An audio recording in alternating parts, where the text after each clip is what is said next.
Hey Islanders, and welcome to episode 16 of the Camano Voice. On this episode, I speak to a realtor at Windemere Realty and the president of the Camano Chamber of Commerce. Please welcome Jim Ayers.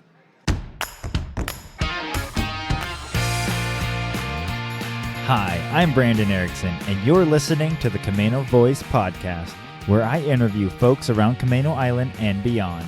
If you want to stay up to date on events, businesses, and even hear a little history of this area, subscribe to this podcast and share with your friends.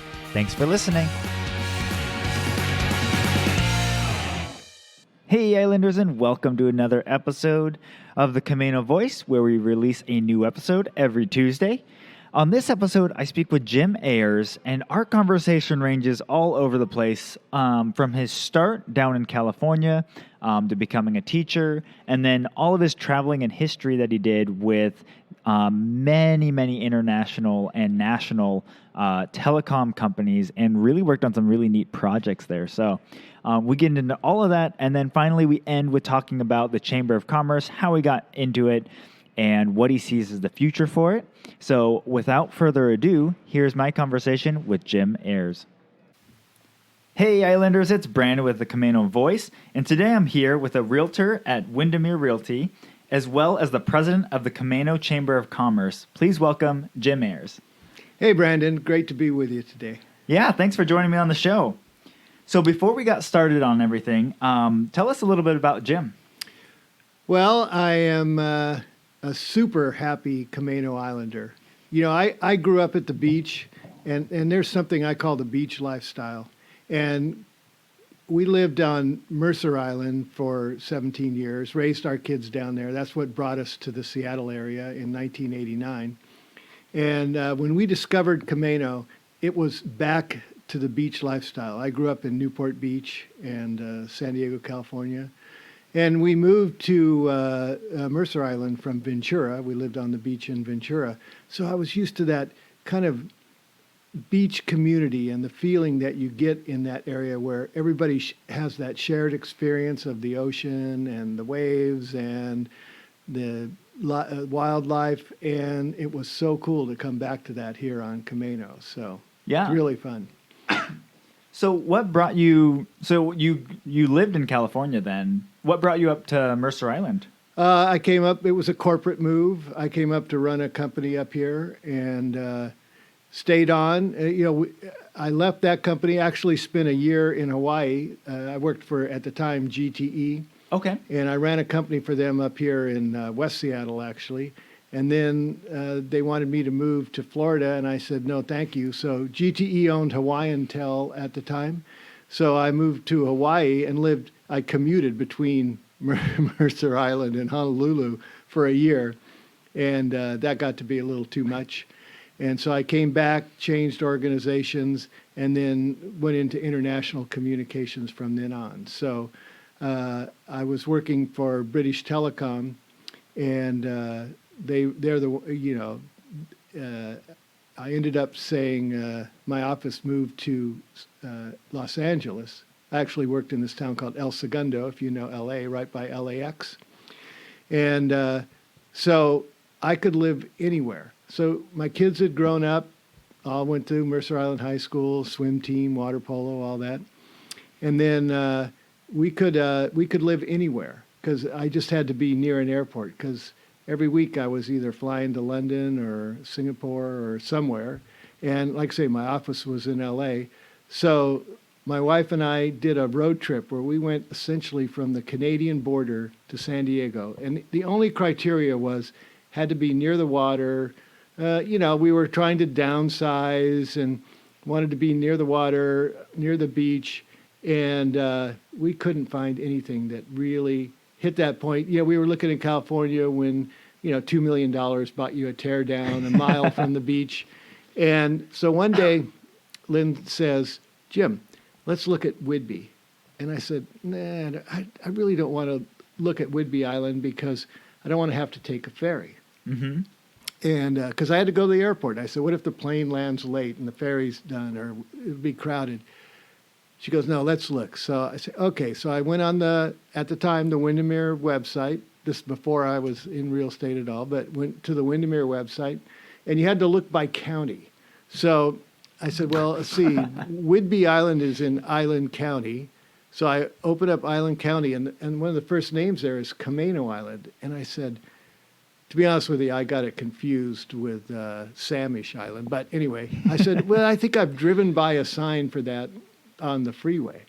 So I'm looking and I'm saying, look what we could get on Camano Island in our price range, what we want, and there's a bridge. So we called the Terry's Corner Windemere office and got a hold of this broker, and I said, hey, we'd like to come up this weekend, look at houses. And 2 weeks later, we had a house on Camano Island. So, I mean, because it fit all our criteria and it was the place to be. Yeah. And kind of to bring my experience all the way home, we moved in one day before Mark the pharmacist moved in next door to it. One day after Mark the pharmacist moved in next door to us. And it's been that beach lifestyle there ever since that I talked about earlier. So really Very happy cool. to be here. Yeah. Well, we're glad to have you. Yeah. Okay. What was your background? Then how did you get into like communications and everything there? Okay, well, I had a degree in biology and chemistry. I'm sure you links see up how well. that works. I had a degree in biology and chemistry, got drafted, joined the Navy to avoid the draft during Vietnam. And by the way, I graduated from high school with Mike Nestor. I don't know if you knew this, but Nestor and I went to high school in Sacramento together, and we never saw each other again until we met here on Camano. But it turns out we were in the Navy at the same time too. But so in 1970, to avoid the draft, I joined the Navy. With my background, I ended up running the toxicology lab at Naval Hospital in San Diego. Okay. And I spent 4 years there, all 4 years at the Naval Hospital. It was during Vietnam, but I lucked out and spent all 4 years at the hospital. Saw some pretty gross things, but that dissuaded me from being. Originally, I was going to be a doctor, and after being around, those people are sick. They cough in your face. They're not happy. So I said, well, maybe I don't want to be a doctor, and so I had GI Bill, so I went back to school and got an MBA. And while I was working on my MBA, I needed a part-time job, and I ended up as an aide at an elementary school. And I said, God, I have all this education, but I really enjoy kids. I enjoyed working with kids, and so I continued in college, and my 10-year plan.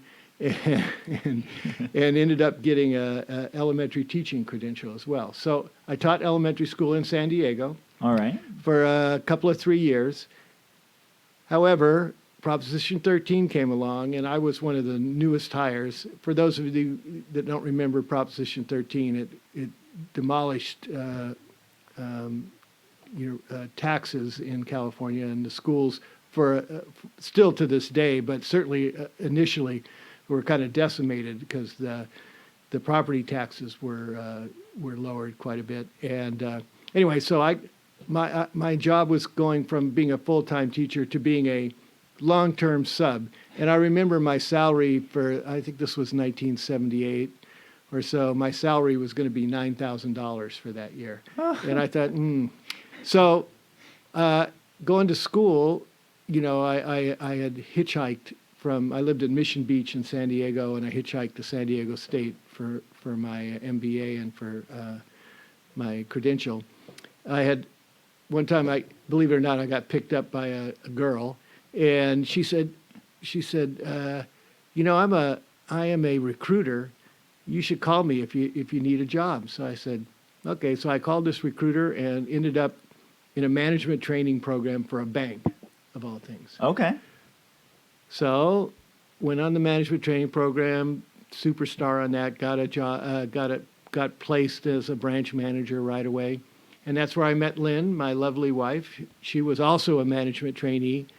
And so we met kind of through the bank. And but the bank frowned on relationships, but there was worries about defalcation, they called it. But that you would cooperate to steal money, basically. So, Okay. so one of us kind of had to go, and we had our first child, and so we said, well, let's move to Sacramento, go back to Sacramento where she had gone to high school and I'd gone to high school, and her whole family was, and that way with our kids, we can have grandma help take care of the kids. So we went there, and I ran into an old friend of mine from high school whose dad worked at AT&T. Okay. And he said, yeah, my dad said they're looking for people just like you. And one thing led to another, and I got hired right just before divestiture. Again, I don't know if you remember this, but No. when the Bell Company, the old Ma Bell, was being split up. Okay. And they were looking for people with my kind of background that weren't, we kind of negatively called people bell heads, because they were stuck in the old way. Here's your phone. Do you want it in black or black? And they were looking for kind of a new thing. So I ended up going to essentially a management training program with AT&T. I got sent to MIT. I went to MIT for not 3 straight years, but for a month a year for 3 years to get trained in computers, and I got a lot of training in, just world-class training. I wish companies were doing this today. That sounds fantastic. But I got world-class training in communications and long lines and all that kind of stuff. So I ended up working for AT&T.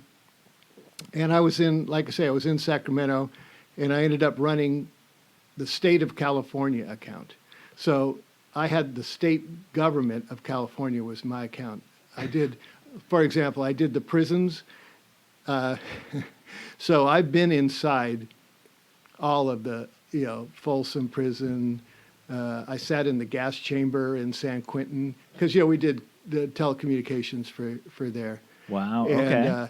In fact, one time I had a young saleswoman that worked for me who was really great, and we went to Folsom, walked through the yard. Mm-hmm. So it was me and a couple of guards and this, very nice young woman, and the guys, the evil looks that we got from the inmate, because you're right there in the population. You're not behind bars, right?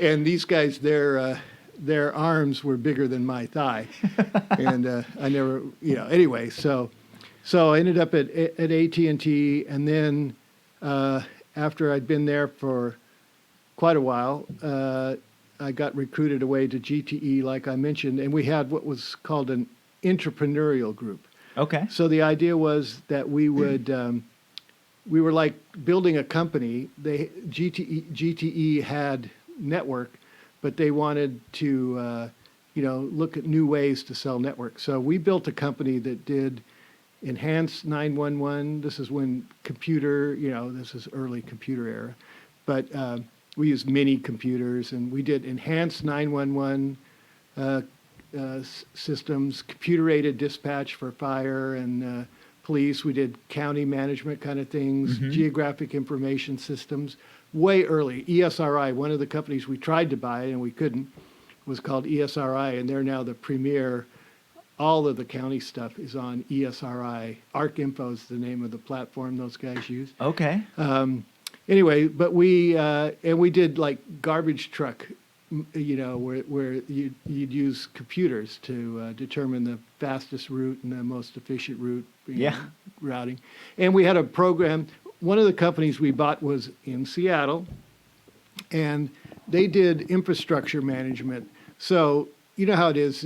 The gas company comes and digs up the road in front of your house, and then 3 months later, the sewer company comes and digs up the road in front of your house, and then 3 months, so we did infrastructure management using geographic information systems and using, tying together all of the different organizations within a county or a city, so that you come and dig it up once, and the different organizations come and fix what needs to be fixed there, and proactive.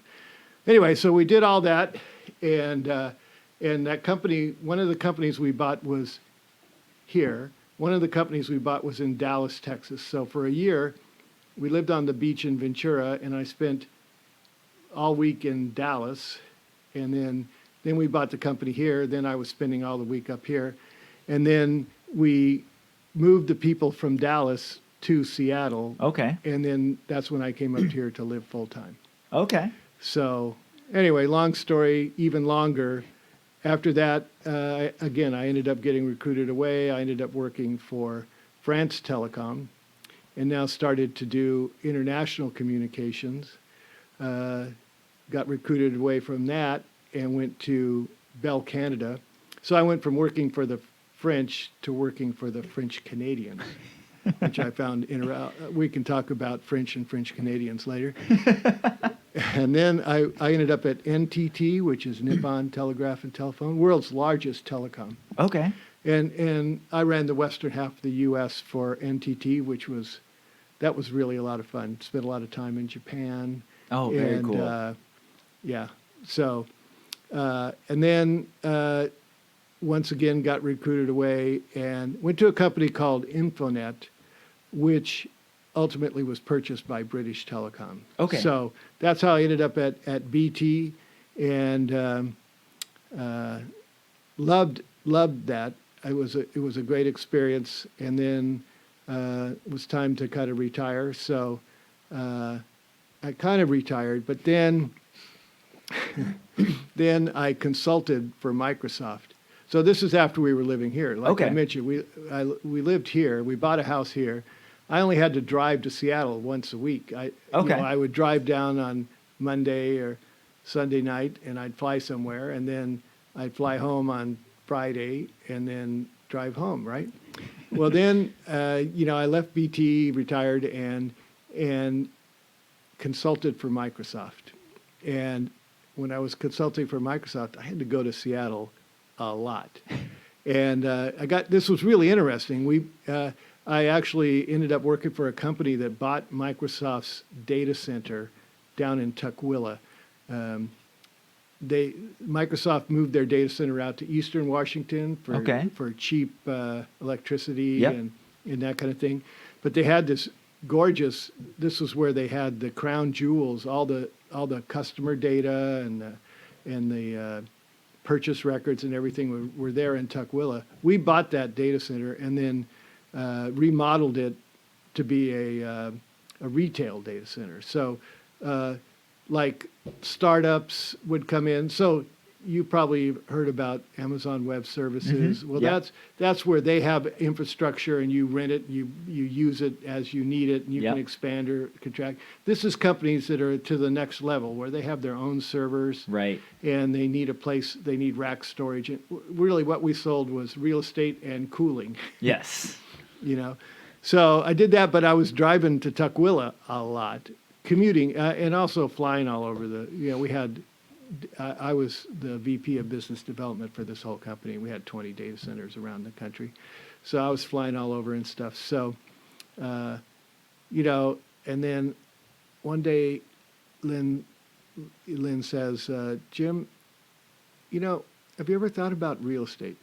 Because I left out a part about this, and you remember this, Brandon, but Lynn and I owned the Great Blue Heron wine cellars at the Terry's Corner for 3 years, 2006 to 2009.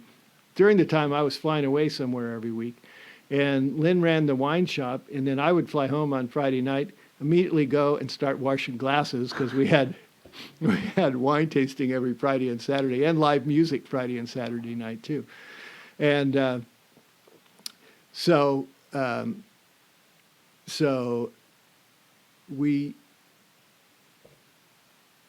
had the wine shop, and you were flying all over. Yeah, and I was flying everywhere, and some of our best clients were Randy and Marla. Okay. They would have broker events over at the wine shop, and we supplied wine for them and did consulting for them on wine and stuff. And Randy had always said, Jim, you ought to be a real estate guy. You have the right personality, and you like people, which I do. And I said, yeah. Well, Lynn says, Jim, you ought to talk to them. So in 2014, I went over and talked to Randy and Marla and said, hey, tell me about it. And here we are. And it's a blast. I have to tell you, exactly the kind of thing I like to do, talking to people, helping people with probably one of the biggest decisions of their life. Yeah. And, I consider my clients, the people I work with, to be my friends, and we have some great relationships, and it's really a lot of fun. And I love being part of that decision making. So. Yeah. So with that, you get to talk to a lot of the people that are newcomers to the island and everything like that. Have you seen trends? Have you seen a lot more influx of people? Is it the same? What have you noticed as far as the clientele? It's interesting. I see a lot more people. I think you feel it too. Everybody I talk to, I feel a little more traffic. Mm-hmm. It seems like I wait a little longer at the stoplights these days. I will say that 80% of my clients want master on the main, or many of them say we want a rambler. In California we would call that a ranch house, but here in the Northwest we call it a rambler, a single story. But a lot of people, even younger people, say, yeah, because we're buying. Camano's the kind of place where people come and they say, well, we're going to buy either we're going to come and live here right now, or they say we're going to come and get a beach house now, but we're going to retire here. Yeah. Ultimately. So that's why, again, that master on the main and that kind of thing just lends itself to retirement, not having to schlep up and down the stairs and that kind of thing. Right. So there's that. That being said, I have had a lot of families too. So, which is one of the things I really love about Camano, is we do have a real diversity here. We have working people and retired people. Yeah. You may skew a little older, but I think there really is a nice diversity between the two. So yeah. Well, and I think the amount of retirees we have in the community as well makes all the local joints and everything feel more alive, because they're actually here during the mornings, and we've got a good crew that come through the marketplace, and they'll come and hang out for the day. And, they have friends that they'll meet here and stuff like that. But it's great because if they weren't here, it would just be a quiet town until, school was out afterwards. Yeah. And, it's been interesting to me, too. The other real hallmark of Camano Island that I've seen is how many people volunteer for stuff and how many people are involved in the community. Mm-hmm. And that's part of it. There's people that have time to do that. Yeah. But as you know, my wife is the executive director at the food bank. Mm-hmm. So I see a lot of the volunteer. I mean, they have several hundred volunteers at the food bank, and then through the chamber, we'll probably talk about the chamber in a bit too. Yeah. But through the chamber, we see people really want to get involved and be part of the community. Mm-hmm. And Randy and Marla do a lot for the community through Windemere and the Windemere Foundation. And that's one thing I talked at the beginning about the beach lifestyle, and I really think that's part of that too. We all share a common view, and we understand the beauty of the place we live, and we want to give back to it. So let's jump into the chamber. How did you end up getting involved with the Camano Chamber of Commerce? It was my friend Mike Nestor. Oh, okay. He said he came. So I've been president now for 2 years, and I just told Jessica, our executive director, a few weeks ago, that I'll sign up for one more year, and then we got to segue on. But because we need a diversity there too. But Nestor said, "Come on, Jim, come and be on the board."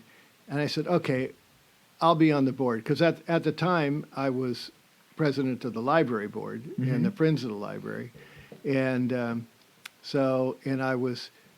it was time to kind of segue off. After that, I'd been president of the Friends for like 3 years, so it was time to move on. And so I said, "Sure, Mike, I'll go be on the board." Well, the first week they say, "Hey, we need somebody to volunteer to be vice president," and up goes my hand, and there you go. So Carla was awesome as president. She was president of the chamber for a long time. Carla Jacks did an did an awesome job, but she decided after a year that after I'd been VP for a year that hey, it was time for her to move on. Her plate was pretty full at the Camano Center, so there we are. And I will say the reason that I'm president and willing to be president for 3 years is named Jessica and Julianne and Asia before Asia has moved on. But we have an awesome team running the chamber, and they do all the work, and I try to give them all the credit, but every once in a while I'll take a little credit for myself, whether it's due or not, but no, they do an awesome job, and I'm really proud of what we've done as a chamber. Our goal is to have a year's worth of operating expenses in the bank. Yeah. And we're halfway there, maybe a little bit more. So that's awesome. We've got money in the bank. Our membership is up to over 130 this year, which when you think about it, a lot of people say to me, there's 130 businesses on Camano. Well, we have lots of members that are, entrepreneurs working from home, or, some bunch of real estate people and some other things. So, it's not, that's what I like about our chamber. This isn't a big business kind of chamber. This is a grassroots, people that live and work in the community kind of chamber. And we're really proud of that. Yeah. Well, yeah. And I had Jessica on the podcast. I think that was episode 2. I heard it. She's definitely someone that is involved in almost every major event that goes on in this community, and just does a great job. Always knocks it out of the park. And absolutely. Yeah. The big event of the year obviously is Glass Quest. Mm-hmm. And we get almost 20,000 people, come to this island and this area in super off season. Yeah. I work every year. I work at the Visitor Information Center where people come in to choose their ball. You find a little plastic ball with a sticker in it, and you bring that in and you get to choose your ball. I always love working there because everybody's real excited. And, it's amazing. The people come from all over the country, all over the world, Yeah. And it takes really a lot to put that together because Jessica works with the county, both Island County and Snohomish County. And we get funding from them, and it's self-sustaining, and just so everybody knows, the chamber, we don't make money on it's not a money maker for us. All the money that comes into Glass Quest, if there's a surplus, we use that for Glass Quest next year. Right. And it was really fun. The other thing that she's done a great job with is a couple of 3 months ago, I came home from visiting my kids down in L.A., and I'm walking down the aisle at SeaTac, and there's a Discover Stanwood Camano sign, and the Easy Island. So that was really a lot of fun. And she's worked with the county and some other people to get that advertising up. Yeah. Well, and we've gotten the news up here for that event, as well as some of the other events like the Chili Chowder Cook-Off, which is coming up. Yep. And like driving down the freeway, I was on one of the big lit up billboards was an advertisement for both the Stanwood Camano and Camano Island farmers markets. And I was like, wait a second, I recognize that sign. I wish, for Stanwood, I wish we could make Stanwood a little village, a villagey kind of thing. And I think we're kind of moving that way. And I think there's a ton of, just energy going on towards that. Yeah. And what you guys have done here at Terry's Corner, when we had our wine shop here at Terry's Corner, we had people every day would come in and say, I've lived on Camano Island for 10 years and I never knew you were here. And, what you've done in the last few years has really put Terry's Corner on the map, and it's really exciting. But also with the chamber, we have Julianne Abbott just joined us earlier this year. Yeah. And she has been unbelievable. One of her roles is to make sure our members know that maybe dues are due, and now's the time, and keep them up to speed and make sure that they're getting involved with the chamber. Yeah. And then the other thing is she's gone out. So you just mentioned chili chowder. She went out, and we have a title sponsor. I won't announce it just yet, but she went out and got us a title sponsor for chili chowder. Oh, very cool. That's really cool. So That's amazing. it's really exciting. She's had a big impact on the organization too. So Yeah. and chili chowder too. It's we don't do these things for. They're not really money makers per se. Right. It's to get the community involved and have, if there's a little bit extra left over, we use it for, to make sure we do this. And also, not so much this year, but last year, the county has hotel, motel taxes and some other things that they distribute back to organizations Right. within the community. And Camano kind of got the short shrift at the beginning. At the beginning of the year, and the chamber, we kind of got our share, but then we went back and battled and worked with Janet and the rest of the team to make sure that Camano was recognized. So we passed through money from that hotel motel tax through to other organizations here on the island and help them. Get funded, and then we fund events here on the island. Yeah. too. So, Yeah. No, there's a lot of events that I know the chamber puts up money to help support. There's a lot of local events that are going on here. Yep.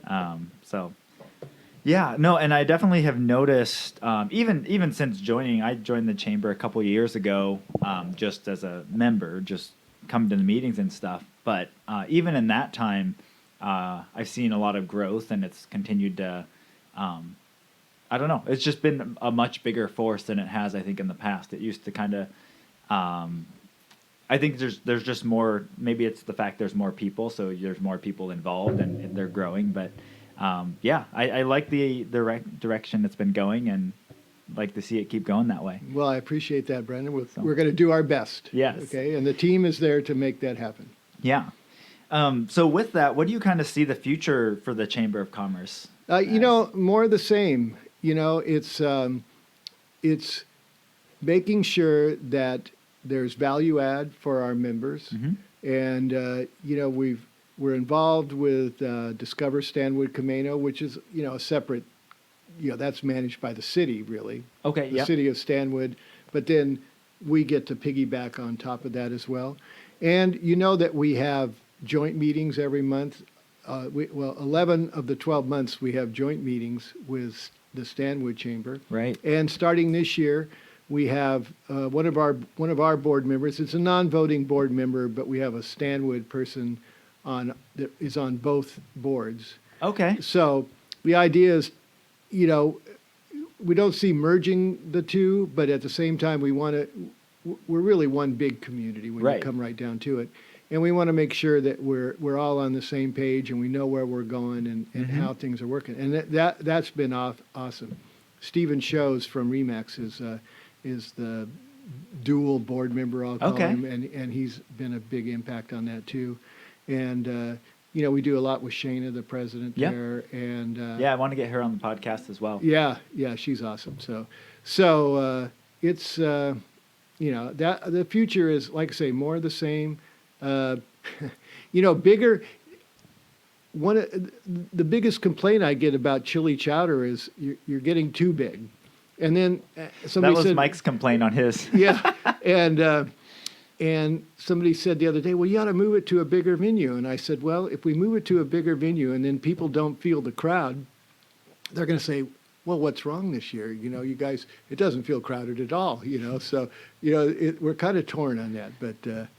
It is, that's probably my favorite event. Although Beer Brats and Biz is also a fun, and we're considering, again, it's up in the air, but Beer Brats and Biz, a lot of people don't understand what does Beer Brats and Biz mean. So we're looking at maybe retitling that or having that as a subtitle, summer, spring party or summer kickoff or Yeah. something with beer, brats, and biz or Yeah. something. So And that, I mean, I was talking to Jessica about that as well, but that from even last year to this year grew significantly. The press around it, the amount of people I saw go through there, yeah, no, it's definitely on the rise there too. I think the best part of it this year was having the band face the road. Mm-hmm. And so people, what do we get? 22,000 cars a day Yeah. past here, and all of a sudden, it was so much more visible. Yeah. And it's a great thing. So, and really, those are our three big events: Yep. Beer, Brats, and Biz, Chili Chowder, Glass Quest. So, Mm-hmm. yeah. Yeah. All right. Well, I like to end off every podcast with some rapid fire questions. And I don't remember if I actually sent you these ahead, so they might actually be lightning round questions too. Yeah, that's all right. So first of all, do you have a lesser known or secret location on Camano Island that you like to hang out? Well, it's certainly not a secret, but I'll bet a lot of people haven't been there yet, which is the new Barnum Point, Yeah. the park there. I have a rescue dog that is awesome, and we go for a walk every day.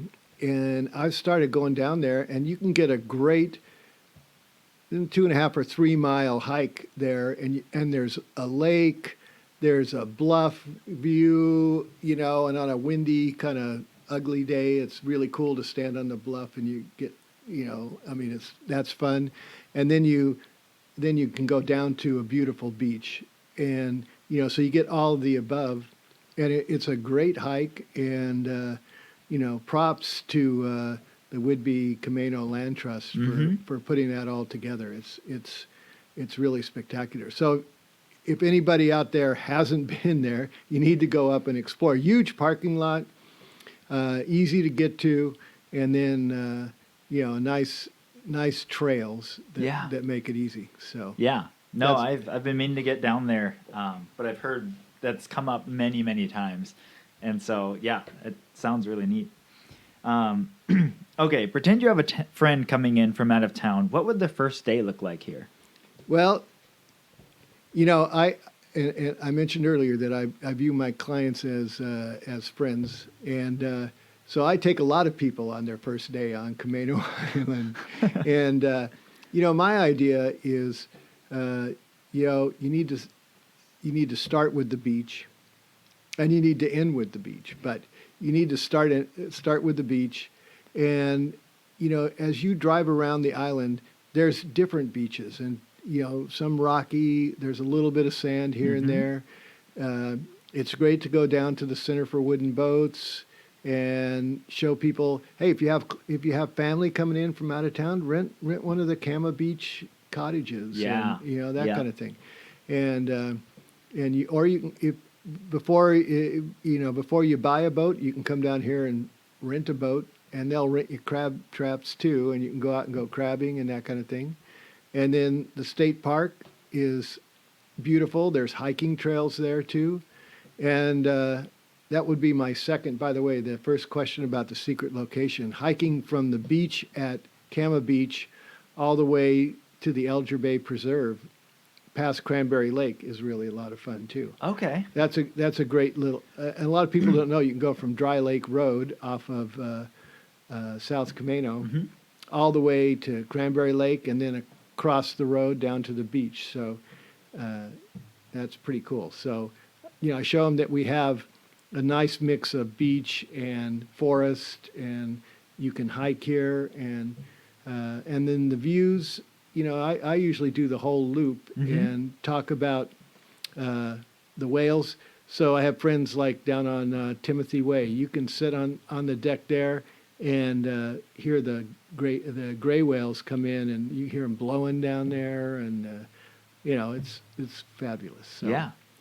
the whole loop is my idea. Yeah. But start and end with the beach. Yeah. That's good advice. All right.